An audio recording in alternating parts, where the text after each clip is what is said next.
Hey guys, welcome to Tactical Tuesday. We 5 o'clock on the dot. Awesome. Finally, I have my timing down pat. And we have an awesome guest for you today. Guys, we've got a guest that's going to kind of help us navigate some of the tenant and landlord issues that we're seeing across the country. He's an advocate for the small landlord because, as you know, we're different. You just brought him on. We're not the big guys, right? We don't have millions of dollars in reserve funds. We don't have these big purses where we can just carry, places, on vacancy or people not paying rent for months and months on end. We don't have that.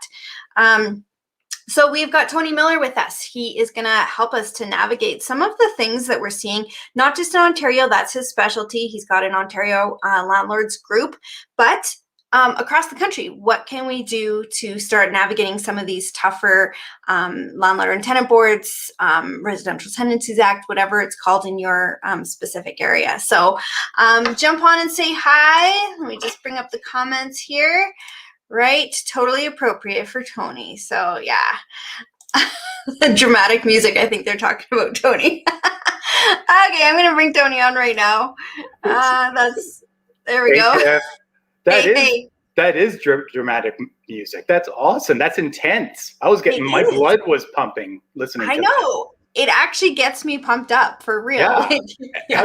I'll have to learn how to figure how you did that, because that's awesome. I use StreamYard too, and I don't know how to do what you just did. So I have to hit you up for your producer.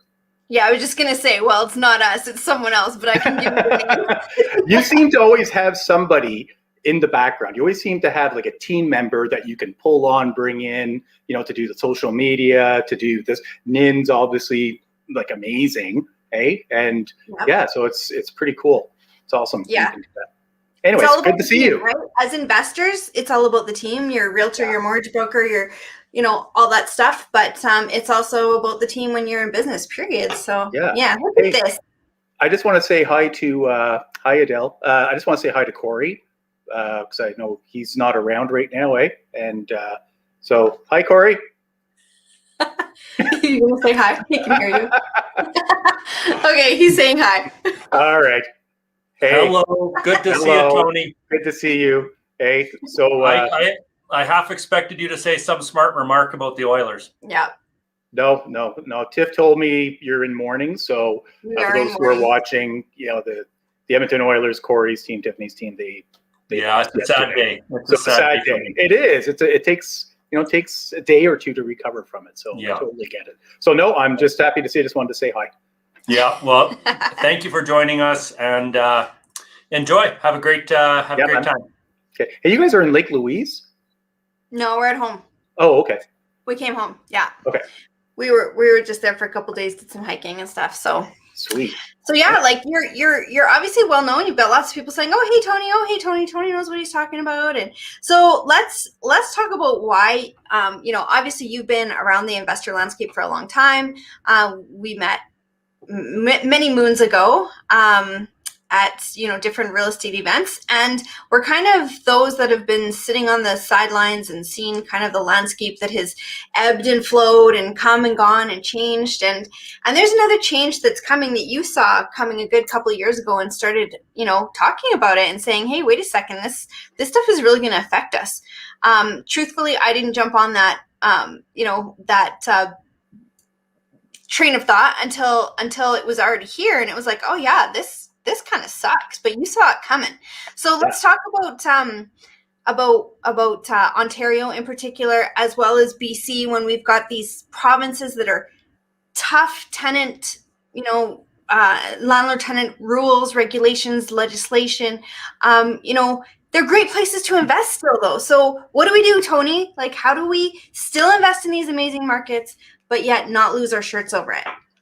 I think you pointed the thing that you just said is that there's still great places to invest. So no matter what we're saying today, and whoever's watching and will be watching later, it's some of the stuff that we'll be talking about might be kind of dour. It might be kind of that's a bummer, that type of thing, whatever. But it's just to raise awareness. It's just to let you know what is happening out there in terms of trends, and it's stuff that you need to be aware of as a small landlord, especially the business of landlording that isn't taught in most places across the country. There are so many really, really good and great investing groups, right? Tiff, like we've seen so many, and you learn all the fearless. Like it's amazing, right? It's one of the best ones, and it's so you're learning so much here. But it's the business of landlord. So the things that small landlords need to know in terms of tenant rules, landlord and tenant rules at the provincial level, but also what we've seen, you mentioned the trend is, geez, what's happening at the municipal level? And that's where the trend is moving to. Yeah, and that's really interesting. So that's something that you've been kind of talking about for a while, and then you saw it happen in your market. And I think that's why, you guys are a little bit ahead of the curve on this. It happened to you first, but like you said, it's a trend that's starting to move down the line. So for example, what are some of the things that are happening that you see? Like, for example, you told me about New Westminster. So you were telling me about municipalities being able, now that's in BC, obviously. We've seen stuff in Newfoundland. We've seen it all the way across. What's going on that we need to be aware of in whatever market we're investing in? Well, I think one of the first things is things really start changing prior to COVID, right? It was, you mentioned, the last couple of years, and in Ontario and BC. So I think one thing that small landlords need to be aware of is that the regulations are important to know, especially at the provincial level. We're used to that, right? We say, okay, well, Ontario's really tenant friendly, so is BC, all that. But we're recommending now that it's equally or just as important or even more important to check out what the municipality is doing. As we're members in other groups, Tiff, and the things that we were taught were check with the city, find out if they're landlord friendly, what's going on. And it was sort of, ho-hum sort of thing. But I think now that needs to be on your scorecard when you're researching towns to invest in. Find out what's going on in terms of bylaws, regulations that may not be favorable to your investments in that town. It could be short-term rentals, for example. Okay, like they're spreading everywhere. Every city, it seems, it started out in one, and now short-term rentals are being banned in other places.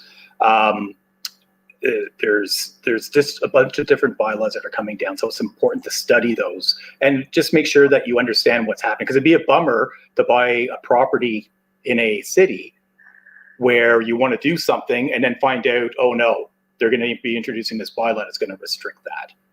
Right. Okay, so what we're looking at is we're kind of looking at like what we saw in the mortgage world, how, there was the lenders that always had their, kind of standards, and then there's CMHC, and then the government of Canada that always had their standards. And at different times, some were looser and some were tighter and whatever. But then they all kind of came together and became tight all at the same time in this last year and a little bit, right? Like we've never seen, right? All of them. And what you're saying is that that's a trend that we're going to start seeing more and more through municipalities. So we've got the legislation that may or may not be tight. In Alberta, we're pretty fortunate. However, that having been said, like you said, when trends hit and when other governments start looking around and going, oh, wait a second, that seems to be working. Let's start, navigating that. You're saying now they're looking at the municipality also having their own bylaws. So you'll still have the LTB or the RTA that you have to follow for the province, but then you might have an additional. So what were you talking about? Renovictions in New Westminster? What is that? So renovictions is when it's a term that's used for when investors will buy a property and they'll evict the tenants so that they can perform renovations, significant renovations and updates, and be able to afterwards, of course, raise value and perhaps increase rents. And so what municipalities are saying now is really, well, wait a second, that's eroding a lot of the affordable housing, rental housing that's out there, because people are being kicked out and rents are going up. So there's the erosion happening. So some municipalities are looking at that and say, wait a second, we have to find a way to stop this. So in Ontario, we already have specific rules to help prevent that and to benefit tenants. And in BC, my understanding was that the BC provincial law didn't have that, the same type of thing. So what was the name of the city again? The BC one I mentioned? New Westminster? New Westminster, I always forget. They decided to go ahead and develop a bylaw that prevented rent evictions. And sorry, I won't say prevent, made them harder to do. So there are a bunch of rules that anybody who wants to evict tenants to perform rent evictions, so they have a bunch of steps they have to go through. And the reason they did that in New Westminster is because, again, the province doesn't have the rules like Ontario does. But they added a bunch of other things. So a lot of people will say, well, wait a second. The city doesn't have the right to get into provincial rules. What the heck is that, right? It's a provincial jurisdiction. The city shouldn't be getting into it. Well, the New Westminster bylaw was appealed twice and upheld twice by the BC courts. So it's just important to know that. Yeah. That's so done. And years ago, we had a little place that we actually ended up moving to because of investment, and it was, you know, an awesome place to invest. And all of a sudden, the town itself changed their bylaws, and they went from being super landlord friendly to being super landlord like, to the point where, you know, we'd go into these hearings and stuff to get like different zoning changes and stuff like that. And they'd be like, oh, the landlords are here. And we were like, we're nice people. We live here. Like, then we would say, we live here too. And they're like, oh, you do? Oh, you look like city people. We're like, well, we live here too. We love it here too. We want our community to grow and be good. Like, but there, yeah, you get into some of these like city councils that are super, you know, in this case, they were an older council and they didn't want any change. And so it's important to go at that level. So let's talk about a couple of things. Now, you sent me in a couple of, oh, sorry. Hang on here. Oh, there we go. Look at that. How fancy. You know, so if somebody's wondering, why is Eeyore up on there, like on the front cover? I got Eeyore, and I think it's I can look at it here too. Oh, it's a unicorn. Unicorn? Right. So that was just at the beginning, you know, I was saying, yeah, okay, some of the talk will be kind of Eeyore-ish, it'll be kind of downish, but you know, there's also some good stuff. You know, it's going to be happiness, and you invest in the right places. It'll be unicorns and rainbows. Yes, unicorns and rainbows. And I think it's important to note that we are going to give, like, Tony's got some really interesting ways of working around some of the things. Not that you can, you know, of course, there's you can't get around them, but some things that you can do to make your investing a little bit more. And what we've talked about, and we're going to talk about a little bit more, but what we talked about earlier today, Tony and I, is that, you know, investors are still making loads of money in Ontario and in BC and in these places where it's, you know, tougher. And that's okay. It just means we have to jump through more hoops. But what are those hoops? And Tony's going to kind of let us in on a few things that we can do. And it's all about adjusting.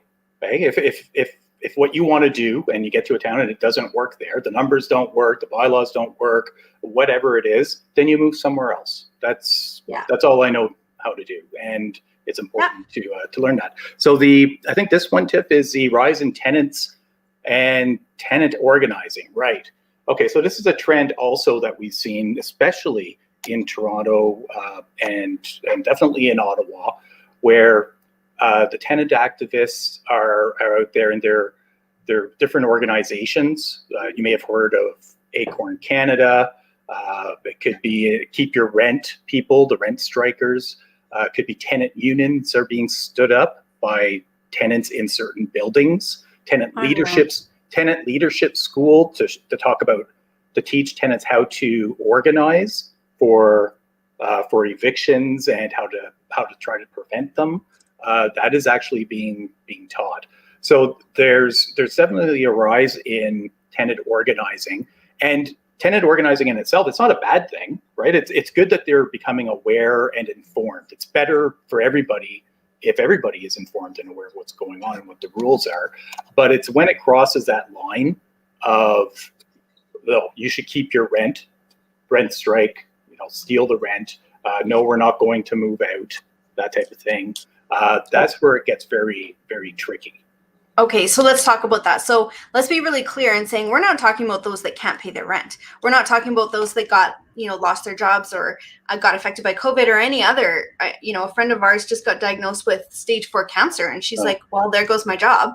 You know, so, you know, we're not talking about those people. We're talking about people who have the money, have the jobs, can pay their rent, but literally are saying, there's no law that says I have to. So guess what? Chase me. Well, yeah, it's really nobody wants, first of all, small landlords don't want to evict tenants, we want our units filled. We need the income. Let's keep doing that. We want to find the best tenants properly and put them in. It's the tenants who have lost their jobs, like you said, we don't want to evict them, but in Ontario, we are being forced to house them without any financial support from the government. And so that makes it very difficult for small landlords who are different, like you said, from the big landlords. We don't have empty pockets or pockets full of money or anything like that. It's not a bottomless pit. So, and you know what, Tony, I just have to say, I'm always surprised. I make it a practice to tell people, because when we bought our properties, we bought wrong. We did not buy for cash flow. We only bought for the uptick because we were in this hot, crazy market. And so a lot of our properties were negative cash flow for a very long time. And so I was, by accident, able to say to people, look, if you don't pay your rent, this comes out of my pocket. Like, I have to pay this. I have to literally go to work more hours because you're not paying your rent. And they'd go, oh, really? Yeah. Like, yeah, I'm not a millionaire that has all this. I don't have these coffers to sit on. And people would repeatedly and then now for my joint venture partners, because I third party everything, and I still say to them, they're not millionaire people. They bought 1 or 2 properties because they lost everything in the .com crash or whatever. They don't have a lot of money. If you don't pay the rent, it comes out of their pension. And people will be like, oh. Yeah. So that's one tip that you brought to me earlier today was, it's okay to tell people, I'm a small landlord. Now, here's the difference between me and those big guys out there. And that's one way that you can kind of level the playing field from the very beginning with your tenants, is reminding them that we're just humans. Yeah, we're everyday people. Most people watching are working jobs, have full-time jobs. Both mom and dad are working. They have kids going to school, and there's that perception, of course, out there that all landlords are filthy rich and we all drive Lamborghinis, and that's just not the way it is. So one of the critical pieces that I'm doing here in Ottawa is really driving that wedge between the small guys and the big guys. Just saying, listen, the small guys need different attention and different regulations, because if you propose a regulation for the big guys, it's going to negatively impact the small guys. So it's very tough.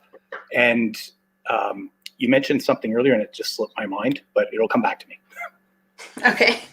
In the meantime, why don't we hit up this question? So we've got a question from YouTube. So it says, are there any sorts of pre-screening questions that would help to deflect those tenants? So is there anything that you've done in your properties, your portfolio, Tony? And I know you help tons of investors, that you're seeing that is kind of helping to do that. And any of our Igniteds, well, anyone really that's on the chat, chime in. If you've got something that's been working to help you deflect these people, chime in. Let's work together, guys. So, but Tony, what are you doing? What we're doing is, it's interesting, is that nowadays, we're finding more and more software programs or companies that are offering help to small landlords. So, the type of pre-screening questions, we go back and ask 2, even 3 landlords before, we ask their dog, they have pets. Well, bring your pet over to the property so we can meet him too, that type of thing. But aside from those things, it's really, we're finding, like for Rentify, for example, there's a company called Rentify that checks bank statements of tenants. And Rentify being like RENTIFY? Yep, check it out, Rentify. So all they do, they don't do credit checks right now, but the tenant can log in and they input their information, and then the landlord will get a report showing the banking information, strictly the banking, and the address, the information, when the items are being withdrawn, which is huge. Because when you're doing your telephone screening and you're saying, okay, where do you live? What's your address? What's your name? How much do you make? And do you have any outstanding bills? Whatever it is, questions that you ask, we keep those, and then you pull that report from Rentify and you can compare. So it's not only the financial information, but it's all the other stuff. And if you like analyzing things, it's really good. Hey, Greg. Yeah, thank you. Rentify.house. That's good. And actually, yeah, if somebody, I don't know if it's okay, Tiff, but if they use Tony 20 2020 as a coupon code, then you'll get 20% off your first report pull. Sweet. Perfect. Yeah. That's awesome. So, Yeah. and so what you're saying is use single key, for example, to be, firm on kind of their screening. Use this Rentify to check, do they have money? Is there anything else that you do to be like, okay, like, are you a good human? Are you going to pay your rent? So, because some people have, like you're saying, they have the money, Yeah. but they're just choosing not to. So are there any questions, like I'm thinking like, have you ever had a dispute with your landlord before? Yes. Or something like that? Yeah. We asked that for sure. We actually asked the previous landlords, were there any issues, that type of thing, because some tenants probably, I'll say most tenants won't disclose that they've actually had run-ins with the LTB, unless it's legit. Like they say, yeah, well, the landlord was doing this, but it still doesn't really give you the warm and fuzzies. So it's really, I think it's intuition and the gut feeling. I was talking to Layla and George earlier today, right? And Layla, right? I think she might be watching. Somewhere? And oh, she there? So she was saying, yeah, she received an application from some tenants, and they're okay. But the issue was that, okay, the tenant, their parents were involved in the background. And so, when there's that parent dynamic, parents can be kind of zany when their kids are involved, if it's a student rental. So she was starting to get a little bit worried with the parents of the way they were acting. And also she found some discrepancies in some of the information that they provided. So overall, she just told me it's her gut. Like at the end of the day, it was her gut. They're good, like they're probably good, but she's probably not going to accept them just because of her gut feeling. Yeah. Not because of her belly, just because she has a gut feeling. Yeah, for sure. So gut feeling is a big thing, and you'll get a lot of people that say don't go by your gut, but I definitely do. It's tough to ask those pre-screening questions. But I would just say to people, there's a big thing about, rent strikes. So, and I was thinking too, what about if you had somebody do a cosign, like, so that, because a lot of people are, oh no, you guys don't, it doesn't wreck their credit in Ontario, does it? It does in Alberta, but it doesn't in Ontario. Yeah, right. Does it work in Quebec? Does Rentify work in Quebec? Yeah, Rentify is across Canada, so it can, go everywhere. Something that works in Quebec.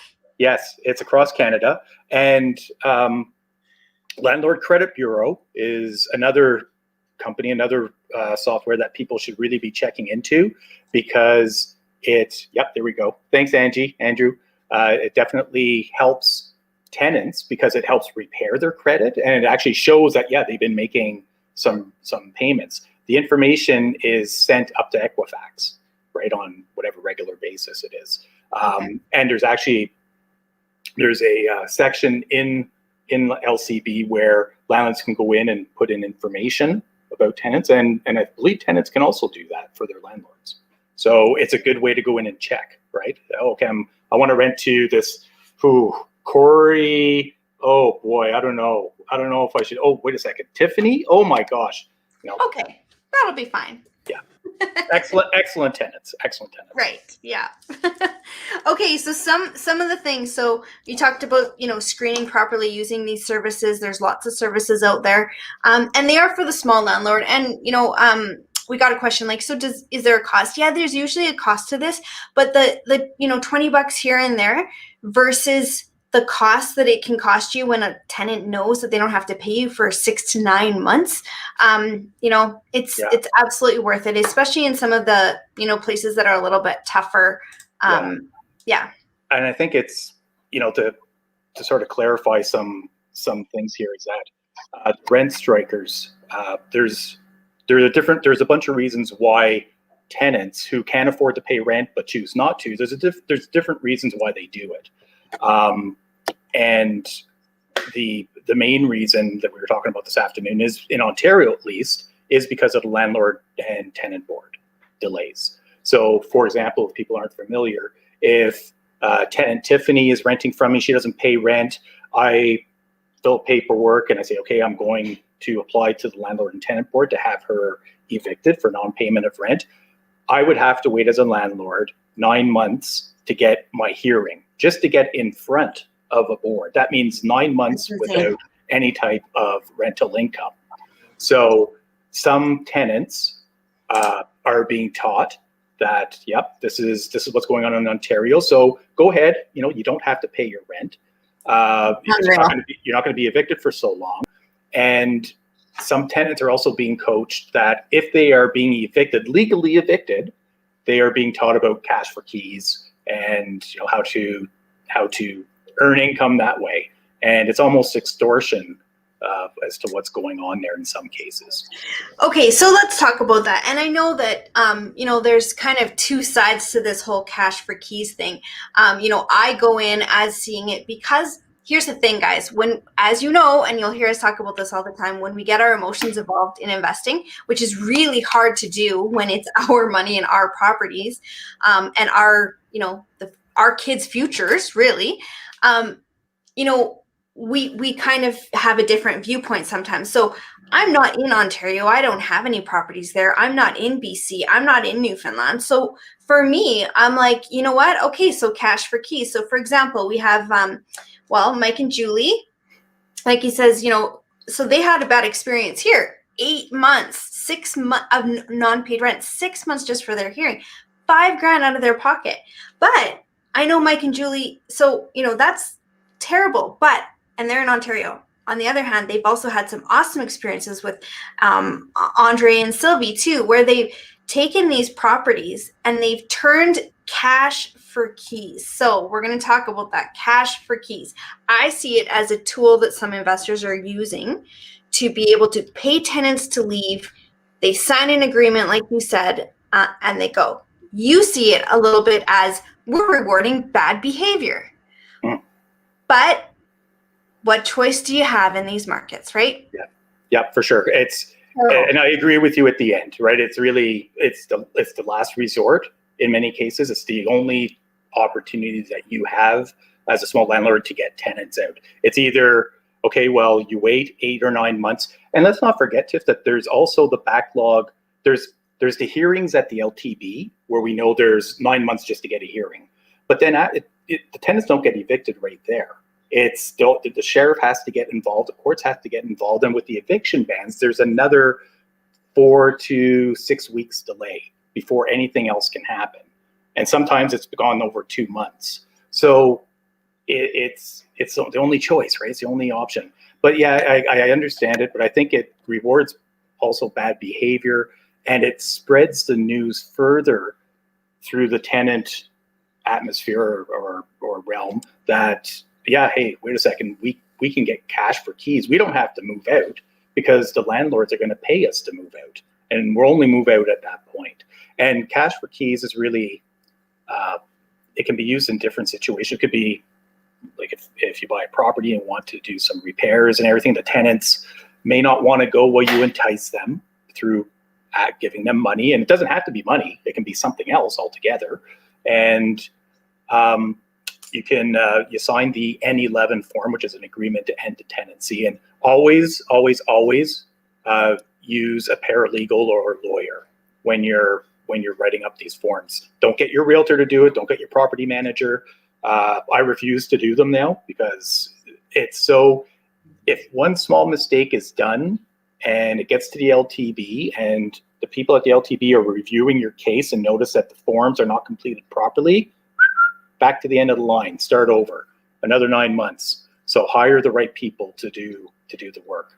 Yeah, that's a great tip too, because sometimes we think, oh, well, we can save money by doing, this or that. But my goodness, if it doesn't work out and now you're out another few, I mean, to me, that's investor killing. That's bankruptcy stuff where you have to maybe walk away and foreclose on a property because how do you survive that way as a small investor? You can't. No, and it's really, it's the, and not everybody has that money to pay to tenants, right? To say, okay, I can give you an extra 30K. A lot of people, that's a lot of money, man. Who has that sitting around in their bank accounts everywhere? Not everybody has that.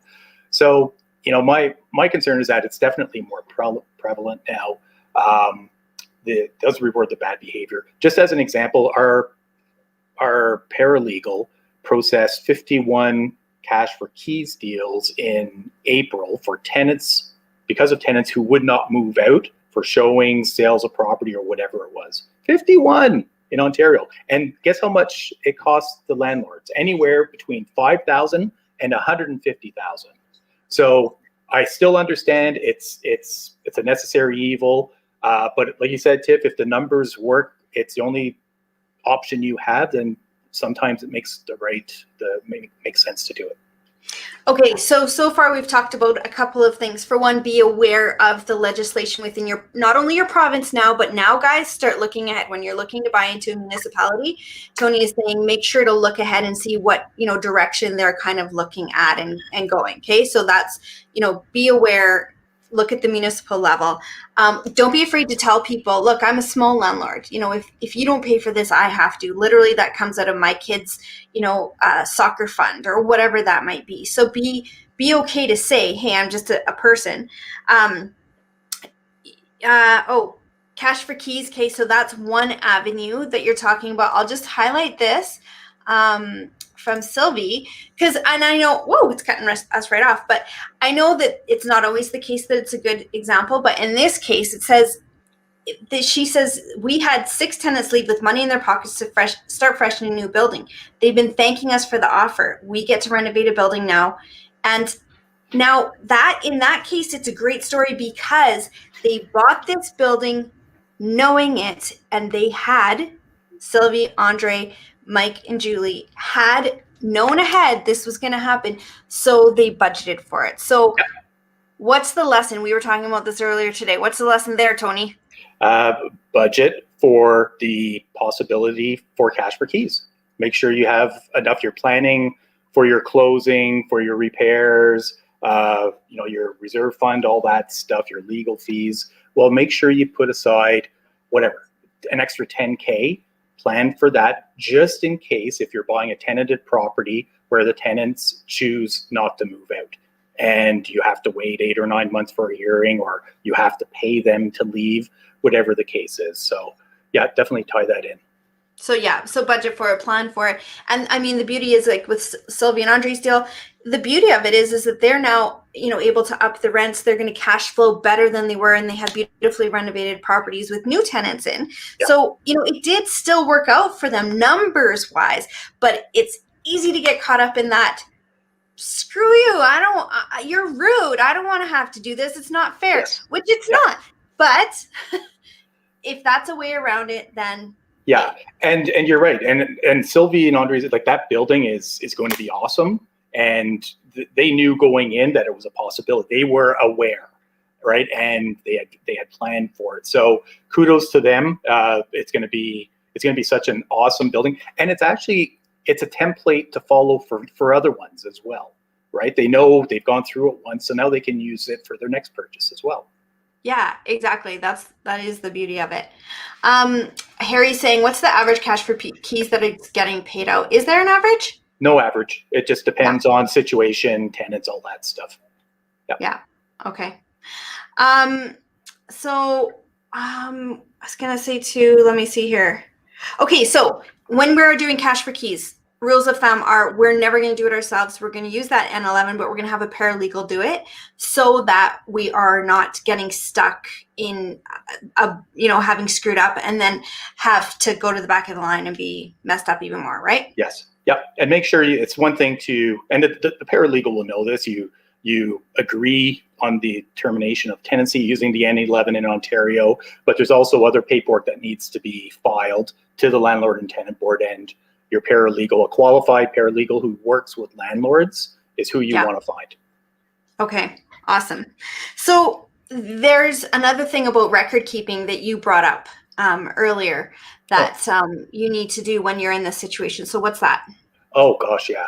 I think in nowadays, especially, it's most important to keep all of your records in regards to communications with the tenants and with the properties. Anything having to do, you go to visit a property, okay, you see a tenant or whatever, just log it somewhere. Write down what was said, just date, time. I know it can become kind of a pain in the butt after a while, but it really, really needs to be done nowadays. So why?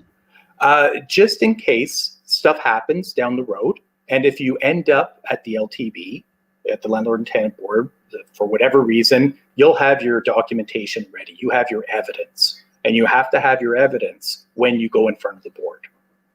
Okay, awesome. So it'd be really tough to go back and do that for, the last year, every phone call, text, visit, whatever it might be that you got. So yeah, well, it's interesting, in for bigger landlords, when we're talking about communications, they have their systems. They might have Buildium, Yardi, I think is another one, right, for bigger landlords. Well, for example, in the city of Ottawa, they've passed a property management bylaw that comes into effect at the end of August, and every single landlord has to have something called tenant service requests, tenant support request forms, records. So we have to track each and every instance where they're asking stuff. So in a way, it's good if you end up at the LTB for something, at least you got some documentation. But on the other hand, it is very time consuming and potentially costly. So we're just talking to Carlene Sue. She's an investor out of Calgary. She's a mom of 3 kids. She's busy life otherwise, but she's an investor that's like rocking and rolling and buying Awesome. and holding and managing properties. Yeah, it's crazy. She's got some great systems. So we're gonna have her on. I don't know when exactly, but we're talking to her right now about booking a date with her. Awesome. Because she uses Buildium and she uses some other, productivity tools that she's going to walk us through what she uses. So, lots of good, lots of bad. So cash for keys is one option, letting them know that you're just a normal person, getting involved in local investing groups so that you know what's going on, so that you can have that awareness. What else? What's another thing that you said between buyers and sellers are starting to happen to kind of get around that a little bit without the cash for keys? We're researching some ways to handle cash for keys, right? And the exorbitant amounts, and Sylvie and Andre know, some of the crazy amounts that tenants are asking for. And one potential way, just as an example that we're talking about, is where if you have a tenant who is living there and the small landlord's just going to sell, the buyer wants vacant possession because they're going to move into the unit, but the tenant says, I'm not moving. Forget it, I'm not gonna. And so the tenant may demand cash for keys. Well, in that case, the buyer and the seller could work together to delay the closing several months until after the actual LTB hearing and not pay the cash for keys. Yes, there's more planning required for maybe both parties, but it's just an option. Instead of paying that amount, whatever it is, 10,000, 50,000, maybe just a longer closing date and look for alternative housing in the meantime. Okay, so that's something that's been working a little bit, is just kind of, fine then, we have to wait 9 months, but we want to sell now, so we'll create the agreement now. We won't be able to close for 9 months, but your price, when you'll get in, and we'll just have to wait until the hearings are happening and we do get the what do you call it? Is it an order or judgment? Yeah, it's an eviction order. Yeah, an order. Okay. And it's important to note too that it's never, if you're a seller, never guarantee vacant possession. There's no such thing as vacant possession, so don't guarantee it. If you have a tenant in. Right. Yeah. Really interesting. Yeah. Don't, because why risk it if it's gotten to that point now where, listen, there's just no such thing. Too many tenants are aware that they may not have to, they choose not to move, or they're part of that I'm not moving movement, or they might demand cash for keys, whatever. So just don't ask, or don't say you're going to provide vacant possession. And we're actually seeing more buyers moving away from tenanted properties. They're looking for vacant properties because it's just so much easier, or properties that are owned by the homeowner who actually lives there and they're not tenants. Yeah. Crazy. Yeah. Okay, we've got a question here. So if you have a professional tenant looking for insane money, can you keep them and just renovate around them? Can you do that? Good question. Yes, you can. Like, if in some cases you can go ahead and do the renovations. If it's a multi-unit, for example, you go into the other units and says 4 or 5 units, you go ahead and do the renovations there.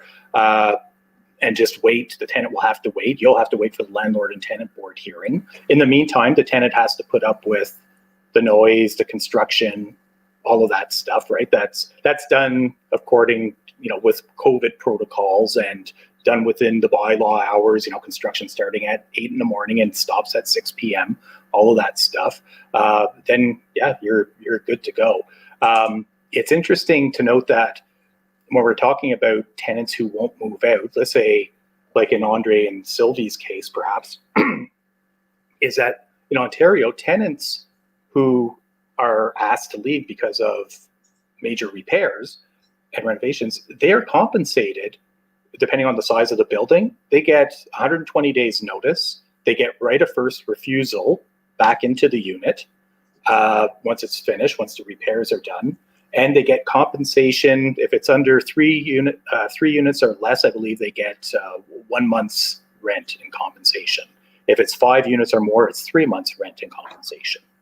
So it's they're protected, they're compensated. The challenge is, I think, is that most tenants prior to COVID, and it's changed now, but prior to COVID, they weren't aware about the right of first refusal.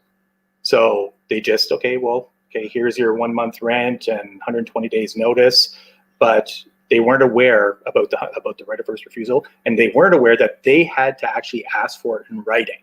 But now that's changing as well. Interesting. Okay, so tenants are getting more educated. So as landlords, we need to get more educated too.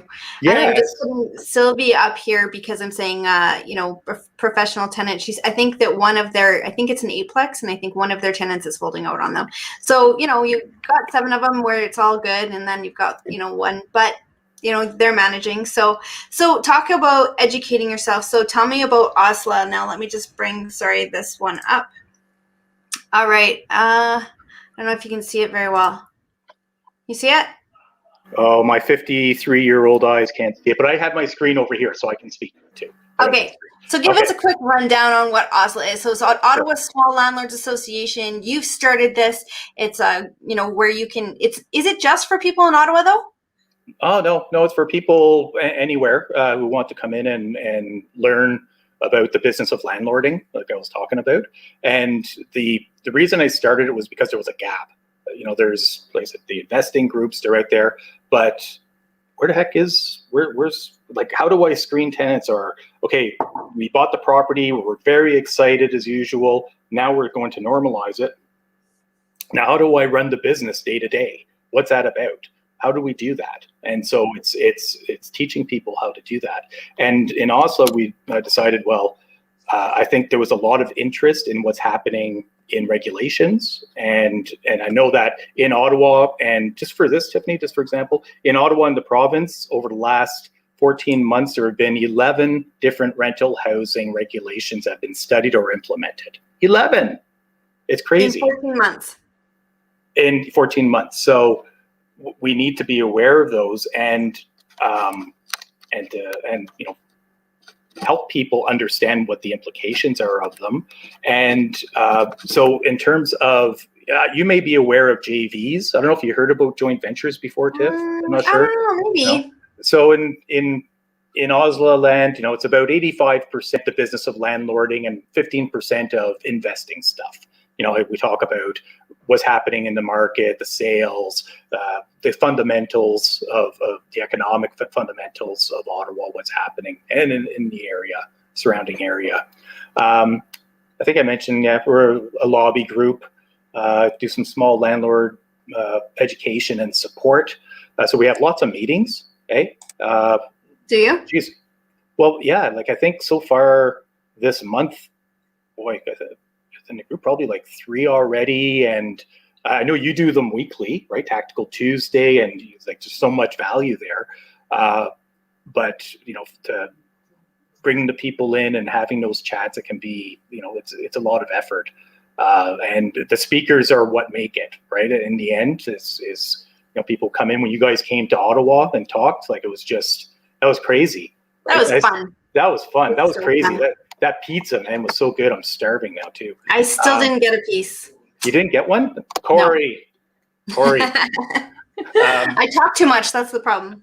And a couple of other things that we're working on is working to improve the perception of small landlords. Remember, you're saying talk to people, let them know that you're a small landlord.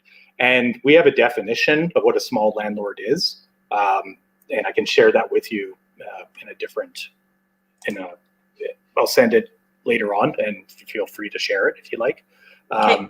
So yeah, and with elected officials and the general public, and we like collaborating with other groups as well. You know, it's we don't want to close everybody out. We're not in competition with anybody. It's really just come on over and try to learn and help each other. We're trying to mimic the Fearless group. Oh, brother. You're so funny, Tony. So, and it's funny, we have a lot of people that are the same. I think we attract a lot of the same peaks. But I just have to share this story, George, and I've heard these before. So a friend of mine told me a story. They were trying to evict a tenant, had a friend of theirs who's close to 7 feet tall, stop by the apartment with boxes saying he's moving in. Why were they still there? He'd be back in a couple days, and they better not be there. They did leave. So that reminds me, because that's the thing, like, you know, we've always done everything by the RTA. I just actually got taken for the second time ever to our RTDRS in Alberta. So it's the Tenant and Landlord Hearing Board or whatever.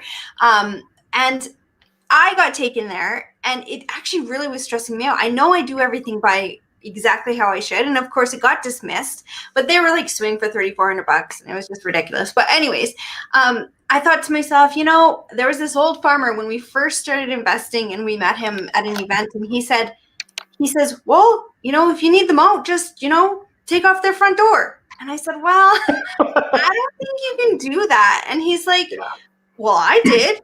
And I'm like, well, and he was from like an old farming community, and I'm like, well, I don't know if we can though. And he says, I said, so do they leave? He says, they all leave. He says, every time they leave. He says, except for one. He said, they didn't leave. So you know what I did? I said, what?